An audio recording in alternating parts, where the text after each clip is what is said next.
23 अगस्त 2024 की रात की बात है। गाजियाबाद में एक परिवार के लोगों का अचानक से कुछ खाने पीने का मूड बनता है और घर के 4 सदस्य, जिसमें 2 सगे भाई जिनका नाम हर्षित और शैंकी था, और उनकी मां एक महिला घूमने के लिए तैयार हो जाती है। इस बीच वो अपने ही घर में किराए पर रह रहे एक इंटर के छात्र, जिसका नाम आर्यन मिश्रा था, उसको फोन करते हैं कि चलो कुछ खा पी करके आते हैं। हालांकि वो छात्र कुछ देर पहले ही कहीं से पार्टी करके आया रहता है, लेकिन फोन पर घूमने की बात सुनकर उसका मन फिर से घूमने के लिए ललक उठता है। तभी उसकी मां कहती है कि बेटा कहां जा रहे हो? तो वो कहता है कि मां नीचे एक दोस्त आया है, मैं उसी से मिलकर अभी आता हूं। ये कहकर वह उस परिवार के साथ उसके घर की डस्टर गाड़ी में बैठकर घूमने के लिए निकल जाता है। ये लोग बड़खल स्थित वर्धमान मॉल में नूडल खाते हैं। खाने के बाद ये अपने घर की तरफ लौटते हैं। सब कुछ अच्छा ही चल रहा होता है कि अचानक से इनको एक स्विफ्ट गाड़ी से कुछ लोग रोकने के लिए बोलते हैं। क्योंकि रात काफी हो चुकी थी तो ये लोग घबरा जाते हैं। उनके मन में तरह तरह के ख्याल आते हैं कि कहीं यह राह में लूटने वाले चोर डाकू तो नहीं है। और फिर गाड़ी में पीछे बैठे शैंकी गाड़ी चला रहे अपने हर्षित भाई से कहता है कि भाई गाड़ी को रोकना मत, बल्कि थोड़ा सा भगा लो। क्योंकि क्या होता है कि कुछ दिन पहले ही शैंकी का कुछ लोगों से विवाद हुआ रहता है। पहले तो उसको शक होता है कि हो सकता है कि ये वही लोग हैं जिससे उनका विवाद हुआ हो और वह उसको मारने की फिराक में घात लगा करके बैठे हों। फिर उसके मन में यह भी आता है कि उसके खिलाफ मुकदमा भी हुआ है और जिसमें उसके खिलाफ हत्या का प्रयास और अन्य धाराओं में पुलिस उसकी खोज कर रही थी। अब शैंकी को यह लगता है कि हो सकता है कि यह पीछा करने वाले लोग क्राइम ब्रांच के हो सकते हैं। दोनों ही स्थिति में उसे बहुत डर लगता है। उसके बगल में उसकी मां बैठी रहती है और उसका भाई हर्षित जो गाड़ी चला रहा होता है। दोनों उसको डांटते भी हैं। अब उसके बाद हर्षित गाड़ी को तेजी से भगाना शुरू कर देता है और जब यह गाड़ी तेजी से भगाता है तो पीछे से स्विफ्ट गाड़ी भी तेजी से इनका पीछा करने लगती है। कुछ दूर पीछा करने के बाद ये गदपुरी टोल से गुजरते हैं। हर्षित टोल पर गाड़ी रोकता नहीं है, बल्कि उसकी बैरिकेडिंग को तोड़कर आगे निकल जाता है। पीछे से तेजी से स्विफ्ट भी उसका पीछा करते हुए टोल से आगे निकल जाती है। उसके बाद स्विफ्ट से फायरिंग शुरू हो जाती है। पहले 2 गोलियां हवाई फायर की जाती हैं ताकि डर के डस्टर गाड़ी वाले रुक जाएं, लेकिन जब हर्षित गाड़ी नहीं रोकता है तो स्विफ्ट वाले तीसरी गोली सीधा गाड़ी का निशाना लगा करके चलाते हैं और इस बार यह गोली हर्षित के बगल वाली सीट में बैठे लड़के को, जो उनके घर में किराए पे रहता है, उसको लग जाती है। गाड़ी में खून का फव्वारा छूट पड़ता है। यह देखकर गाड़ी में बैठी महिलाएं चीखने लगती है। हर्षित के भी हाथ पैर फूल जाते हैं और वह गाड़ी किनारे पर लगा देता है। इस बीच स्विफ्ट गाड़ी आगे जाकर रुकती है। उसमें से कुछ लोग निकलकर बाहर आते हैं और एक बार फिर से आर्यन मिश्रा को सामने से आकर उसके सीने में गोली मारते हैं। फिर जब उनकी नजर कार में बैठी औरतों पर पड़ती है तो पता नहीं क्या सोचकर वे लोग कांप जाते हैं और फिर वहां से भाग जाते हैं। इसके बाद हर्षित गाड़ी लेकर किसी तरह आर्यन को फरीदाबाद के एक अस्पताल लेकर जाता है, जहां पर डॉक्टर आर्यन मिश्रा को मृत घोषित कर देते हैं। इधर घर पर आर्यन की मां उसका इंतजार कर रही होती है कि काफी देर हो गया है, बेटा अभी तक घर क्यों नहीं आया। हर्षित के पिता कृष्ण गुलाटी, जो उस वक्त घर पे ही रहते हैं, वह उनका दरवाजा खटखटाते हैं। जब ये लोग दरवाजा खोलते हैं तो कृष्णा गुलाटी को घबराए हुए देखते हैं। पूछते हैं क्या बात है। वे कहते हैं कि अभी कुछ मत पूछो, चलो मेरे साथ, आर्यन मुसीबत में है। यह सुनकर सियानंद मिश्रा अपने दूसरे बेटे अजय मिश्रा को साथ लेकर कृष्णा गुलाटी के साथ फरीदाबाद के उस अस्पताल में जाते हैं। वहां पर जाकर जब वो स्ट्रेचर पर अपने आर्यन का शव देखते हैं तो ये देखकर उनके तो होश ही उड़ जाते हैं। जब वो अपने सामने अपने बेटे की लाश पाते हैं और देखते हैं कि उसको तो गोलियां लगी हैं, तो उनको समझ में ही नहीं आता कि क्या हो गया। जब वो गुलाटी परिवार से पूछते हैं कि ये सब कैसे हो गया, मेरे बेटे को किसने गोली मारी, तो वे लोग कहते हैं कि लग रहा है कि शैंकी का झगड़ा जिन लोगों से हुआ था, शायद वही लोग आर्यन को गोली मारे हैं। पुलिस को भी यही बात बताई जाती है। पुलिस जब इस मामले की जांच में उन लोगों के घर पहुंचती है जिनसे शैंकी का विवाद चल रहा होता है, तो वे लोग आराम से घर में बैठे रहते हैं। ये देखकर पुलिस का माथा ठनकता है कि इस तरह से कोई हत्या करके घर में कैसे आराम से बैठ सकता है। थोड़ी देर की पूछताछ में यह बात साफ हो जाती है कि इन लोगों का इस वारदात से कोई लेना देना नहीं है। इसके बाद पुलिस जिस रास्ते पर यह वारदात हुई होती है, उस रास्ते पर पड़ने वाले घरों की जहां कहीं भी सीसीटीवी इनको दिखता है, उन सारे सीसीटीवी फुटेज की जांच करती है। तब उन्हें वह स्विफ्ट कार दिख जाती है जो उनकी गाड़ी का पीछा कर रही होती है।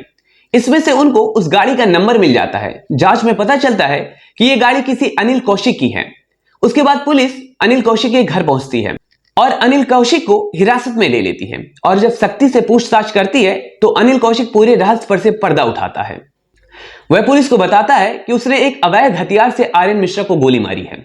वह पुलिस को पूरी बात बताता है कि वह और उसके साथी उनको एक मुखबिर से खबर मिली थी कि शहर में कुछ पशु तस्कर रेकी कर रहे हैं और वह एक फॉर्च्यूनर और एक डस्टर कार में है और ये लोग जहां कहीं भी गाय टहल रही होती है उसको पकड़कर कंटेनर में भरकर कहीं लेकर चले जाते हैं। जब ये लोग उस दिन फॉर्च्यूनर और डस्टर की खोज कर रहे होते हैं तो उन्हें फॉर्च्यूनर तो नहीं दिखती लेकिन डस्टर दिख जाती है। ये वही डस्टर गाड़ी होती है जिसमें गुलाटी परिवार और आर्यन मिश्रा बैठे रहते हैं। क्योंकि इनके रोकने से डस्टर गाड़ी रुकती नहीं है बल्कि और तेजी से भागने लगती है, इससे उनका शक और थोड़ा गहरा हो जाता है कि कहीं ना कहीं वह वही पशु तस्कर की गाड़ी है जिसको ये लोग ढूंढ रहे हैं। जब गाड़ी नहीं रुकती है तो ये लोग उसका पीछा करना शुरू करते हैं और रोकने की बहुत कोशिश करते हैं मगर गाड़ी रुकती नहीं है। उसके बाद ये लोग बंदूक से 2 राउंड हवाई फायरिंग करते हैं। इसके बाद भी जब गाड़ी नहीं रुकती तो फिर ये गाड़ी का निशाना लेकर गोली चला देते हैं और इस गोली से आर्यन की मौत हो जाती है। और आगे चलकर ये लोग डस्टर को रुकवाकर गाड़ी के पास आते हैं और उसके बाद आर्यन मिश्रा के सीने में एक और गोली मारते हैं। लेकिन जब ये गाड़ी के अंदर महिलाओं को देखते हैं तब इनको पता चलता है कि ये तो कोई सामान्य परिवार है जो शायद उनके डर से भाग रहा था और उसमें से एक सदस्य को इन्होंने गोली मारकर हत्या कर दी है। तो ये काफी डर जाते हैं और तुरंत अपनी स्विफ्ट गाड़ी से वहां से भाग जाते हैं। अनिल कौशिक वहां से भागकर सीधा अपने घर जाता है। उसकी घबराहट देखकर उसकी मां जब पूछती है कि क्या हुआ तो वह पूरी घटना अपने अंदाज में बताता है और अपने अपराध को छुपाने के लिए अपनी मां से कहता है कि मां, गोली डस्टर से चली थी।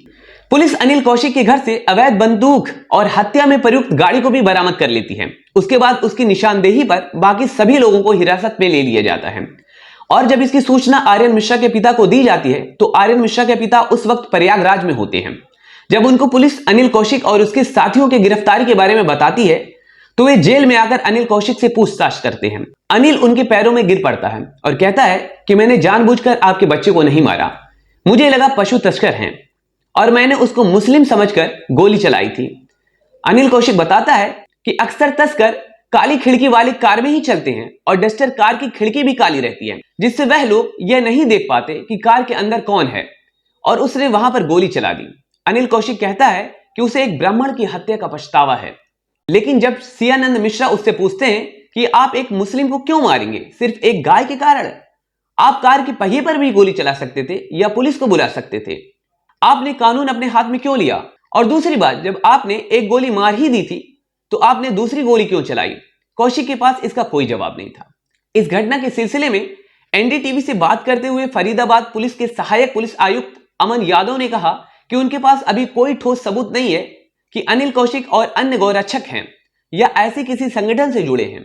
लेकिन एनडीटीवी ने मंगलवार को ही फरीदाबाद में कौशिक के घर का जब दौरा किया और कौशिक की मां से बातचीत की तो अनिल की मां ने न केवल गाय संरक्षण के संबंध में उनके काम के बारे में जानकारी दी बल्कि 23 अगस्त को उनके बेटे द्वारा कार का पीछा करने के बारे में भी जानकारी दी।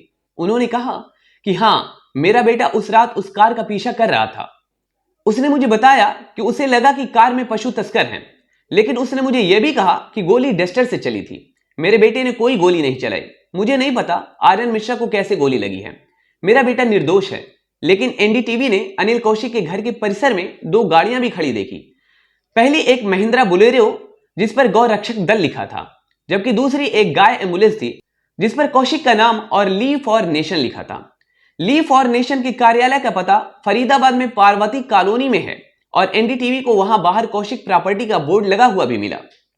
उसके दफ्तर के आसपास के लोगों ने यह भी कहा कि कौशिक एक गौरक्षक है और उन्होंने कार्यालय के पास खड़ी एक गाड़ी की ओर इशारा भी किया जिसका इस्तेमाल गौरक्षक के क्षेत्र में किया जाता है।